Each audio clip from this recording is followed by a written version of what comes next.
En septembre, les plus grandes stars internationales font aussi leur rentrée sur Maritima. Ce jeudi, entre 11h et midi, Mika est l'invité exceptionnel du Maritima Café. À l'occasion de la sortie de son nouveau single, Cœur Holiday, en duo avec Soprano, et quelques jours seulement après son concert caritatif I Love Beyrouth, Mika sera en direct sur Maritima ce jeudi à partir de 11h. Bonjour Mika. Bonjour. C'est un plaisir de parler avec vous. On est ravis de t'avoir quelques minutes, rien que pour nous, rien que pour les auditeurs de Maritima. Comment ça va ? Ça va très bien. C'est une période intense, une période que j'attendais pas aussi dingue. Franchement, il n'y a pas un autre mot. Non, dingue. Je reste sur dingue. Mais c'est bien. C'est une sorte de. Le marché, l'industrie, la musique, les médias, tout a changé tellement en très peu de temps. Et ça ouvre des nouvelles frontières avec beaucoup plus de créativité et beaucoup plus d'indépendance. Donc, on doit absolument célébrer ce côté de cette situation qui est plutôt une situation assez négative. Alors, on va en parler effectivement de ce contexte très particulier. Grosse actu autour de toi un petit peu partout sur la planète.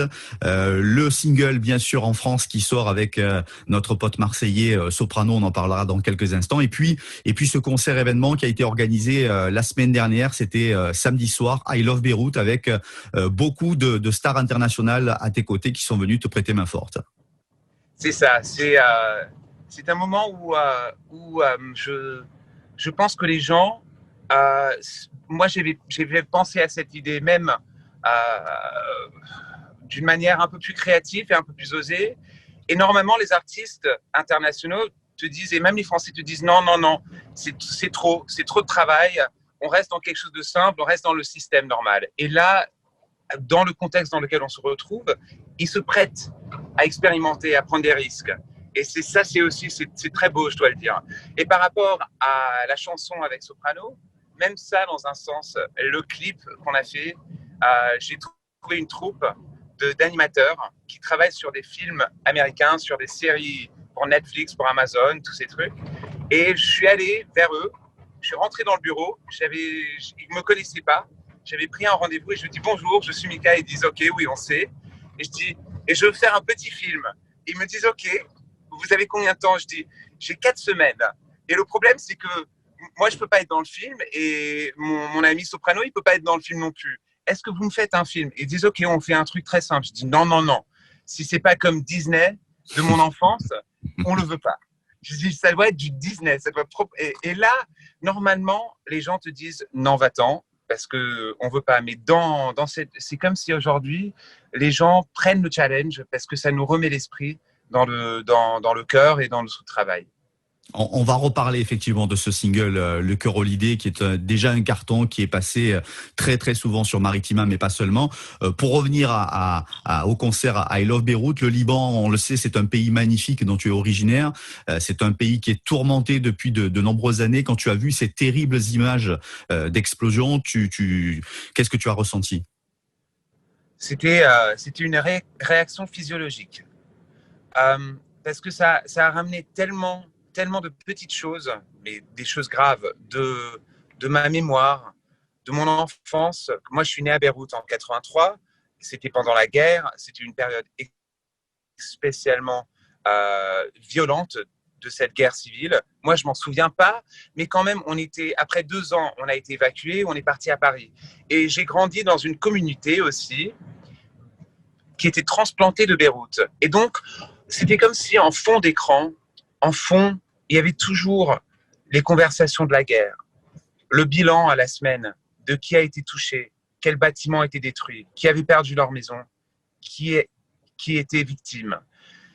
Et même si on n'a pas complètement... Moi, j'étais jeune, donc je n'avais pas vraiment la compréhension et j'étais loin, donc je ne voyais pas ces choses. C'est quelque chose d'abstrait. Et ensuite, mais ça reste dans l'âme, ça reste gravé dans ta conscience. Et ensuite, en regardant, je retourne souvent pour faire des concerts, et en regardant la situation là-bas, dans les derniers 6 mois, les problèmes de faim, les problèmes de pauvreté, les problèmes politiques, l'abus de la classe politique, la corruption, toutes ces choses mises ensemble. Et ensuite, il y a ces explosions qui arrivent. Et là, ça a provoqué une réaction très, très, très forte. Mais vous savez, le truc, c'est qu'on est en train de vivre dans un monde où les vidéos virales passent très vite et ont beaucoup d'impact. Et on réagit très vite. Mais ensuite, il y a un trou. Ensuite, il y a un vide. Parce que la partie humaine, vraiment les conséquences de certaines situations, on n'en parle pas. Donc, le challenge de ce concert, c'était de récolter des fonds. Et on a pu le faire avec un chiffre très, très, très important. Et ensuite, de communiquer l'histoire et des histoires humaines, de provoquer l'empathie. Parce qu'on est trop dans un monde où on réagit à une vidéo et ensuite on s'en oublie très vite. On va rappeler le nombre très important de stars internationales qui sont venues te prêter main forte. Est-ce que tu peux nous redonner quelques noms de tes amis stars? Alors, moi, j'étais en Toscane dans un petit théâtre des années 50 et connecté avec nous, on a eu Kylie Minogue à Londres, Laura Pausini. J'ai fermé la Colisée de Rome, privatisé, et je l'ai mis au plein centre de l'arène. Non. Alors, Laura Pausini à Rome, Louane devant le Sacré-Cœur, une star qui s'appelle Dana Paola, que tous les jeunes qui sont en train d'écouter, qui regardent Netflix et qui écoutent qui savent qui elle est, c'est une star qui est vraiment forte en ce moment avec les jeunes et dans l'Amérique du Sud et l'Amérique latine.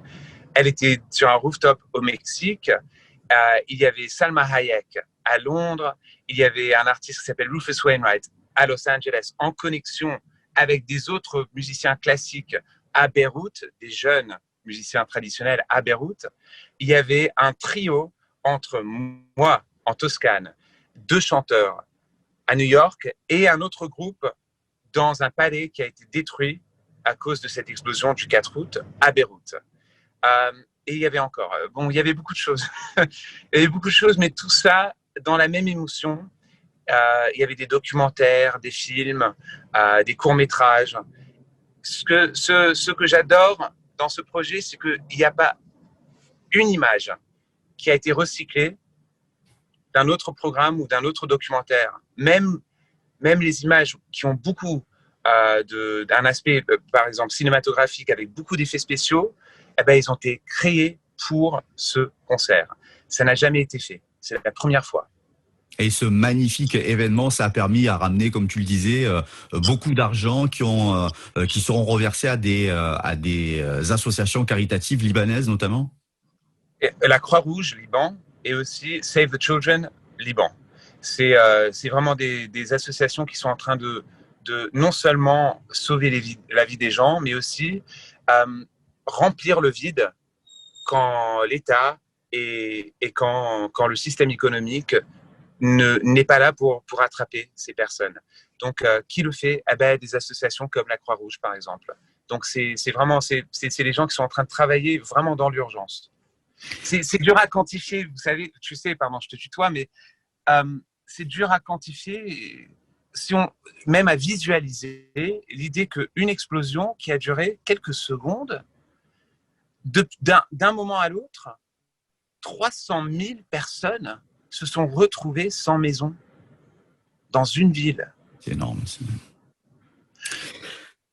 Au milieu de tout ça, de l'enthousiasme, des belles énergies, effectivement, comme cette initiative pour ce concert à I Love Beyrouth. Et puis, la vie continue, la promo pour plein d'opérations. Hors antenne, tu me disais tout à l'heure que 3 singles sortaient simultanément un petit peu partout sur la planète. On va parler principalement de celui qui sort en France. On en a parlé un petit peu tout à l'heure avec le Chœur Holiday et la collaboration de Soprano. Comment s'est organisée justement cette collaboration?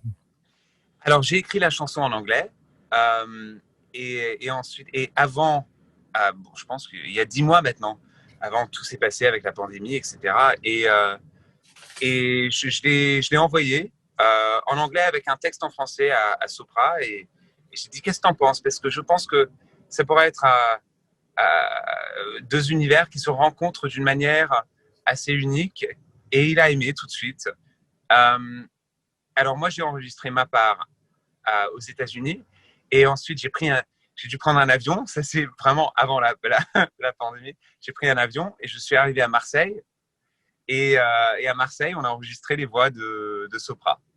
Le Chœur Holiday, c'est bien sûr un hymne à l'optimisme et aux ondes positives envoyées à toutes celles et à tous ceux qui traversent des épreuves. Malheureusement, on en traverse tous. Justement, le Covid, c'était une période un peu particulière pour toi parce que tu as été touché de plein fouet, ta petite famille notamment.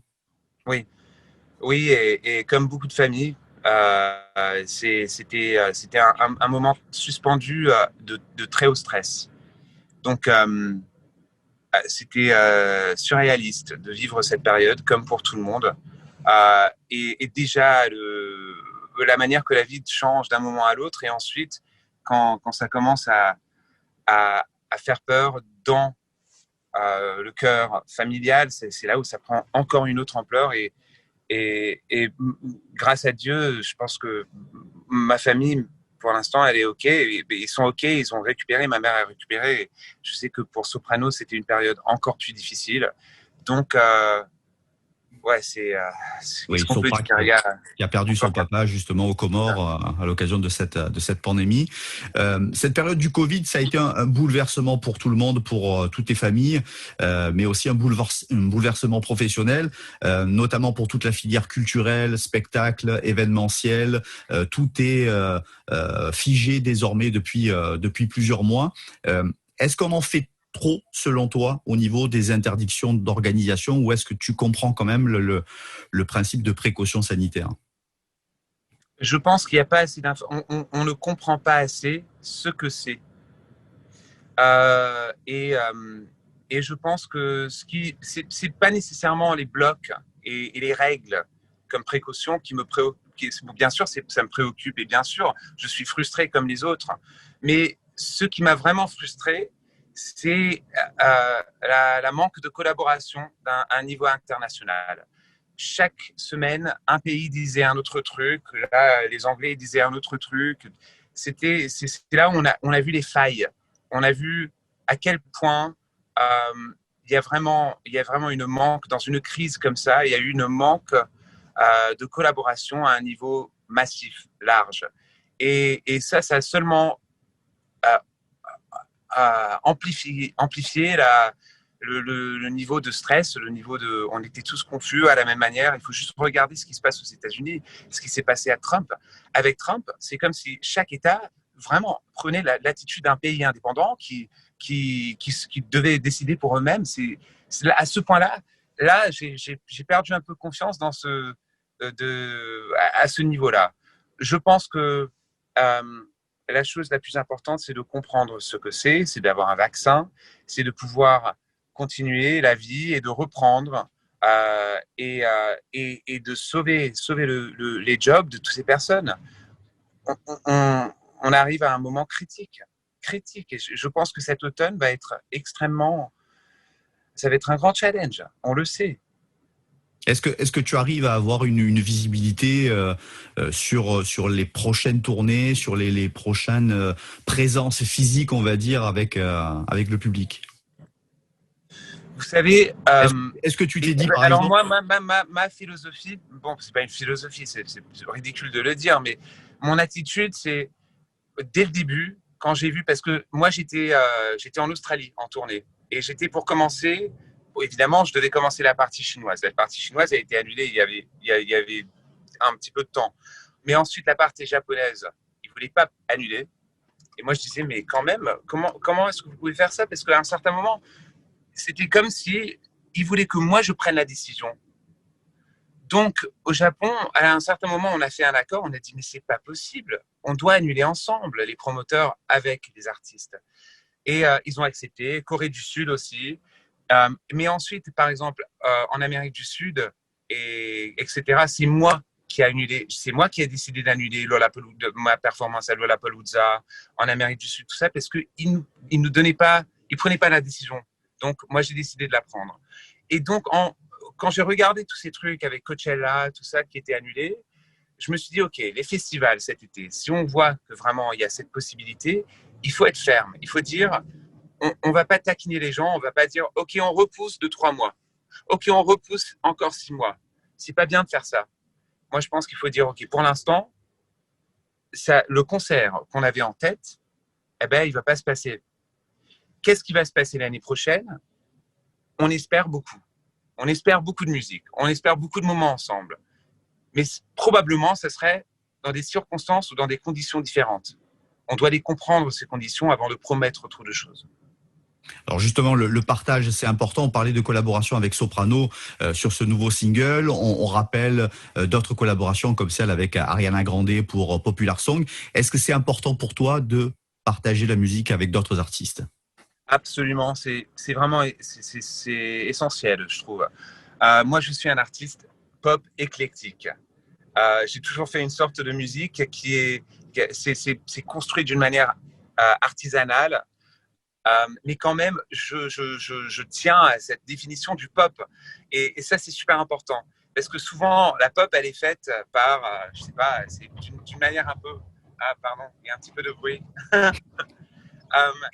Mais la pop, elle est faite d'une manière un petit peu corporate. Et donc, moi, quand je fais cette version, ma version de la pop, de temps en temps aussi, c'est super important aussi de sortir de mon monde autour de moi et de chanter avec des autres personnes qui me donnent une sorte de liberté aussi de m'exprimer d'une autre manière. Mika, ces dernières années, c'est aussi l'aventure The Voice en France. On t'a vu à la télé pendant 6 saisons. Tu n'y es plus aujourd'hui. Tu as annoncé que tu ne pouvais pas faire de la musique, organiser des tournées, sortir des albums et t'investir pour The Voice en même temps. C'est ça. Et c'est littéralement quand je vais commencer cette tournée, c'était une tournée de 1 an et demi, presque 2 ans. Et donc, d'un point de vue planning, c'est pas possible. Mais aussi cette provocation, cette autoprovocation créative, de se dire ok, allez, on y va, on prend un risque. Peut-être ça va marcher, peut-être ça va pas marcher. Ça prend beaucoup d'énergie, ça prend beaucoup aussi de courage. Et de temps en temps, il faut se dédier à ça. Et donc, c'est pour ça que je me suis dédié plus à ça. Même, par exemple, avec le concert I Love Beirut, je n'ai pas dormi plus que 2 heures pendant la nuit pour mais vraiment pour dire la vérité, 5 jours, 5-6 jours. Je suis en conversation avec des patrons de box et avec des suppliers, des distributeurs de online et tout ça pour comprendre même l'informatique, la logiciel, le mécanisme qu'on avait utilisé pour diffuser le concert n'existait pas. Donc, si j'étais en train de faire quelque chose d'autre, de se consacrer à un concert, un nouveau format de cette manière-là, qui est tout au service de la musique et d'une cause, ça prend ton monde, ça prend tout, ça t'avale. Et de temps en temps, c'est très important de pouvoir se laisser être avalé par un projet. Qu'est-ce qui t'a plu le plus, pour revenir un petit peu à cette aventure The Voice, qu'est-ce qui t'a plu le plus dans le programme? Le fait que j'ai pu, comme tu as pu comprendre dans cette interview, quand je parle, je parle. les pauvres monteurs qui ont travaillé sur The Voice pour toutes ces années, je peux te dire, ils m'aiment et ils m'aiment pas du tout. Hein. Et quand je parle, je parle. Mais ce qui était beau, c'était que j'ai pu, avant, j'étais quelqu'un que les gens connaissaient ma musique et connaissaient certaines images, etc. Mais là, j'ai pu m'exprimer, rentrer dans le salon des gens, parler musique, parler vie, parce que la vie, c'est aussi important que la musique. Et vous savez que, tu sais, je te vous tutoie. C'est la barbe, la vieillesse peut-être. Mais de m'exprimer de cette manière, c'est super important. Est-ce qu'on pourra te retrouver justement sur une prochaine saison de The Voice? On doit certainement te la poser systématiquement, celle-là. Ouais, on verra. Carpe diem. Pour l'instant, il y a plein d'aventures. Et voilà. Mika, en tout cas, a été l'invité exceptionnel ce matin du Maritima Café. Merci beaucoup, Mika. On a été ravis de t'avoir, rien que pour nous. On te souhaite plein de belles choses. N'hésitez pas à aller refaire un petit tour du côté du replay pour voir ce magnifique concert I Love Beyrouth. Et puis, nous, on espère te voir prochainement. On l'espère si les précautions sanitaires le permettent physiquement dans la région. Avec grand plaisir. À bientôt. Merci encore. À bientôt. Salut.